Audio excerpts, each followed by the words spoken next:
Hello traders, welcome back to our channel. दोस्तों, आज के वीडियो में हम एक इंट्राडे की ट्रेडिंग स्ट्रैटेजी डिस्कस करने वाले हैं जिसमें हम पिवोट पॉइंट्स का इस्तेमाल करेंगे। इसमें कोई भी गेस वर्क नहीं होने वाला है। यहाँ पे प्योरली हमारे सामने कुछ सपोर्ट लेवल्स, कुछ रेजिस्टेंस लेवल्स और बेसिक पिवोट पॉइंट की लेवल पहले से ही होने वाली है। उसका ही इस्तेमाल करके हम प्रॉपर प्राइस एक्शन के साथ मर्ज करके उसमें ट्रेड करने वाले हैं।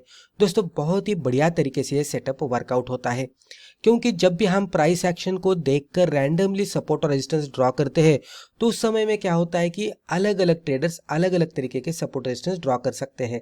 लेकिन जब भी हम पिवोट पॉइंट का टेक्निकल इंडिकेटर इस्तेमाल करके उसके सपोर्ट और रेजिस्टेंस ड्रॉ करते हैं तो वहाँ पे जो सपोर्ट रेजिस्टेंस लेवल्स आने वाले हैं वही लेवल्स हर एक ट्रेडर्स को दिखने वाले हैं, क्योंकि उसका कैलकुलेशन थोड़ा प्रीवियस डे का जो डेटा होता है उसके हिसाब से होते रहता है। तो उसके वजह से अगर हर एक लोगों के पास, हर एक ट्रेडर्स के पास और उसी के साथ जो प्रोफेशनल ट्रेडर्स होते हैं, इंस्टीट्यूशंस होते हैं, हर एक जो भी मार्केट में पार्टिसिपेट कर रहा है उनके पास अगर सेम लेवल्स रहेंगे तो हम सही तरीके से ट्रेड कर पाएंगे, हम उनके साथ ट्रेड कर पाएंगे। तो वो अचीव करने के लिए हम पिवोट पॉइंट का इस्तेमाल कर सकते हैं। अभी पिवोट पॉइंट क्या होते हैं, किस तरह से चार्ट पे दिखते हैं, उसका इस्तेमाल हमें किस तरह से करना चाहिए, पिवोट पॉइंट्स के अलग अलग स्ट्रैटेजीज किस तरह से होते हैं, वो इन डिटेल ये वीडियो में हम देखने वाले हैं। पहले हम यहाँ पे देखते हैं व्हाट आर पिवोट पॉइंट्स। तो ये आपको पता होना चाहिए कि पिवोट पॉइंट क्या होते हैं। तो पिवोट पॉइंट्स एक रोड मैप होते हैं एक पर्टिकुलर डे के, राइट। ये हमें पहले से ही चार्ट पे दिखते हैं। जब भी हम ट्रेडिंग करना शुरू करते हैं, चार्ट ओपन करते हैं और पिवोट पॉइंट इंडिकेटर ड्रॉ करते हैं तो ये लेवल्स हमें पहले से ही दिखने वाले हैं। तो हमें पहले से ही पता लगने वाला है कि चार्ट पे सपोर्ट रेजिस्टेंस क्या है, यानी कि ट्रेडिंग के लेवल कौन से है वो पहले से ही हमें पता लगने वाला है। तो ये कैलकुलेट किस तरह से होता है, तो प्रीवियस डेज का जो भी हाई, लो एंड क्लोज रहता है उसका इस्तेमाल करके पिवोट पॉइंट यहाँ पे ड्रॉ होता है। उसके हिसाब से ये सपोर्ट लेवल और रेजिस्टेंस लेवल ड्रॉ करता है। इसमें जो इंपॉर्टेंट लेवल्स होते हैं वो लेवल्स होते हैं पिवोट पॉइंट, फिर रेजिस्टेंस 1, रेजिस्टेंस 2 जिसको R1 एंड R2 कहा जाता है, उसी के साथ support 1 S1 and support 2 S2 कहा जाता है। तो ये जो होते हैं ये बेसिक लेवल्स होते हैं जो कि हम पिवोट पॉइंट इंडिकेटर चार्ट पे ड्रॉ करने के बाद हमें इमीडिएट बेसिस पे दिखने लगते हैं। अब अगला पॉइंट है व्हाई पिवोट पॉइंट्स वर्क्स।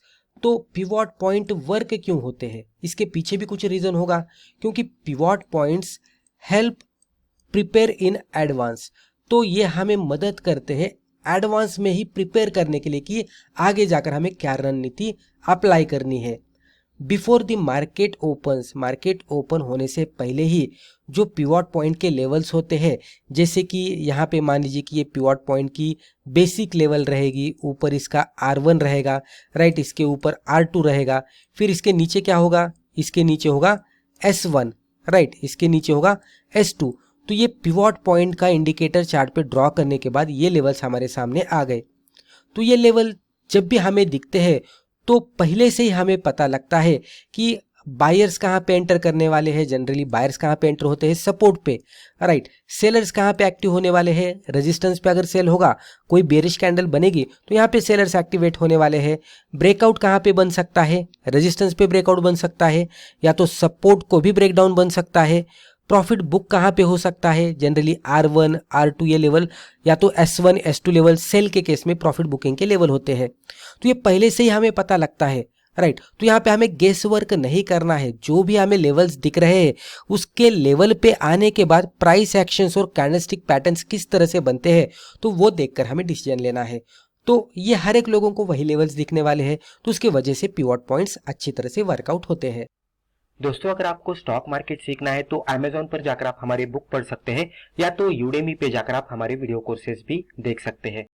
अभी पिवोट पॉइंट का इस्तेमाल करके भी बहुत सारे स्ट्रैटेजीज होते हैं, उसमें से हम यहाँ पे कुछ इंपॉर्टेंट स्ट्रैटेजीज देखेंगे। उसको आप अच्छे से समझ लीजिएगा, आपको पता लग जाएगा कि पिवोट पॉइंट का इस्तेमाल करके हम ट्रेड किस तरह से कर सकते हैं। तो जनरली यहाँ पे मैं कुछ सैंपल आपके लिए यहाँ पे ड्रॉ करता हूँ। तो कंसिडर कीजिए कि ये पिवोट पॉइंट है, उसके नीचे ये S1 S2 लेवल है और ऊपर के साइड में R1 R2 लेवल है। हम यहाँ पे इस तरह से लिखते भी है तो आपको अच्छी तरह से समझ में आएगा। तो ये पिवोट पॉइंट है, ऊपर ये R1 R2, नीचे S1 S2, राइट। अभी यहाँ पे ये सबसे आसान सेटअप है इंट्राडे में ट्रेड करने के लिए। ये ट्रेड करने के लिए कंडीशंस क्या होने चाहिए, तो price opens about the pivot point. तो प्राइसेस क्या करने चाहिए, जब भी ओपन होता है, मार्केट ओपन होता है और प्राइसेस ट्रेड करने लगते हैं, तो ये पिवट पॉइंट के ऊपर यहाँ पे कहाँ तो ओपन होते हैं। उसके बाद एक पुल बैक यहाँ पे मिलता है पिवट पॉइंट के नज़दीक, तो ये थोड़ा नीचे आता है, पिवट पॉइंट तक इसका पुल बैक होता है। यहाँ पे जाने के बाद एक बुलिश कैंडलस्टिक फॉर्म होती है जो कि यहाँ पे हमें बाइंग के मौके देती है। ये कैंडल जैसे ही बनती है पिवट पॉइंट पे आने के बाद ये हमें एक शानदार बाइंग सेटअप का इंडिकेशन दे रहा है। तो हम एंट्री किस तरह से करेंगे, तो बुलिश कैंडल जो भी है उसके हाई के ऊपर हम एंट्री करेंगे। स्टॉप लॉस हमारा स्विंग लो के नीचे या तो यही कैंडल के लो के नीचे रहेगा। टारगेट हम यहाँ पे पहला रेजिस्टेंस R1 कंसिडर कर सकते हैं। और मान लीजिए कि अगर ये ब्रेकआउट बनता है, मोमेंटम परसिस्ट होता है और मार्केट भी स्ट्रांग दिखता है, स्टॉक भी स्ट्रांग दिखता है, तो वो केस में हम ट्रेलिंग बेसिस पे अगला टारगेट R2 का भी रख सकते हैं। तो ये इस तरह से वर्कआउट होता है। अब अगला सेटअप है सेटअप 2, जहां पे क्या होने वाला है, पिवट पॉइंट का ही हम इस्तेमाल करेंगे लेकिन सेल करने के लिए। ये किस तरह से होगा, तो यहाँ पे मैं फिर से ये पिवट पॉइंट हो गया, ऊपर के R1 R2 हो गए और नीचे के S1 S2 हो गए। तो यहाँ पे हम इस तरह से लिखते हैं, ये हमारा पिवट पॉइंट, या आप कंसिडर कीजिएगा कि R1 R2 नीचे वाले S1 S2।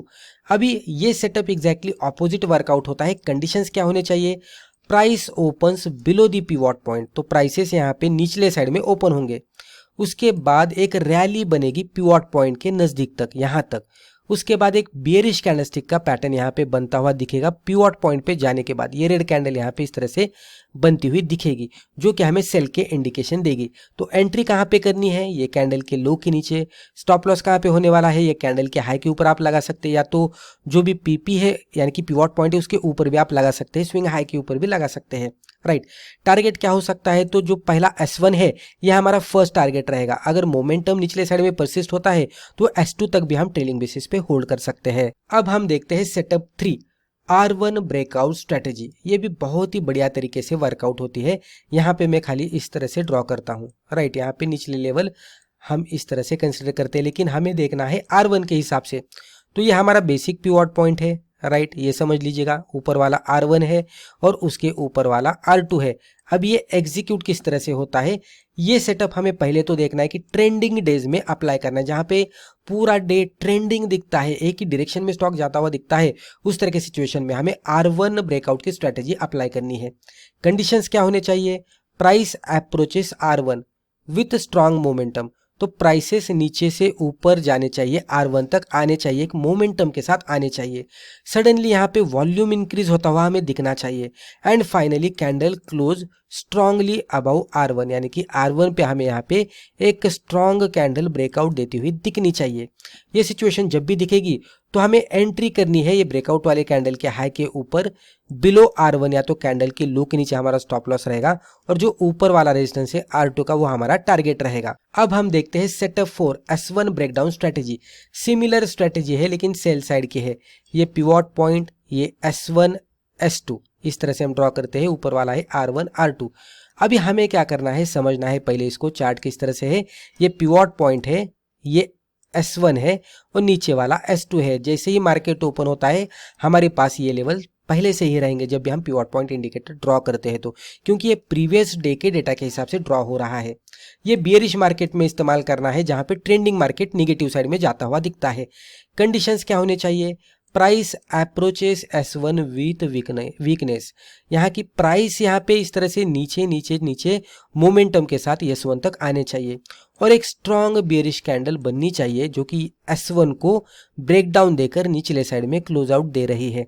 इस तरह का सिचुएशन जब भी चार्ट पे देखने को मिलता है तो कैंडल के लो के नीचे हम यहाँ पे सेल की एंट्री लेंगे।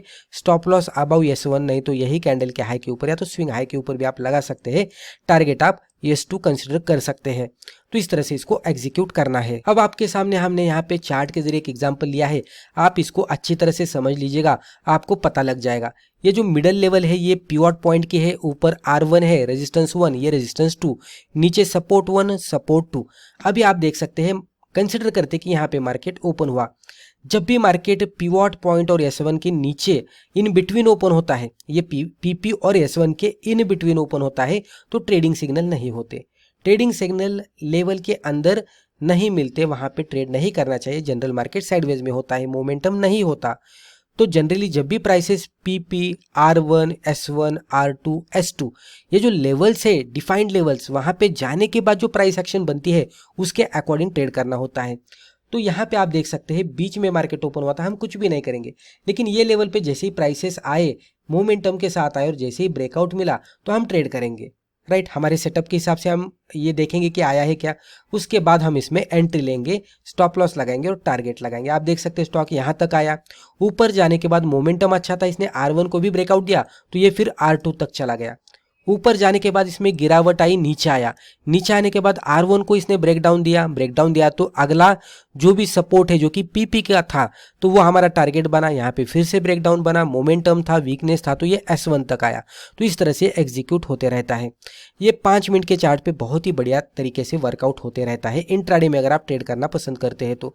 लेवल्स आपको हर एक टाइम फ्रेम पे वही दिखने वाले हैं, लेकिन अगर आप 1 मिनट का टाइम फ्रेम इस्तेमाल करते हैं तो थोड़ा नॉइज आपको ज़्यादा दिखेगा, लेकिन 3 मिनट 5 मिनट पे, स्पेसिफिकली 5 मिनट के चार्ट पे आपको बहुत ही बढ़िया सिग्नल मिलते हुए दिखेंगे जो कि आपको अच्छे खासे रिजल्ट भी देंगे।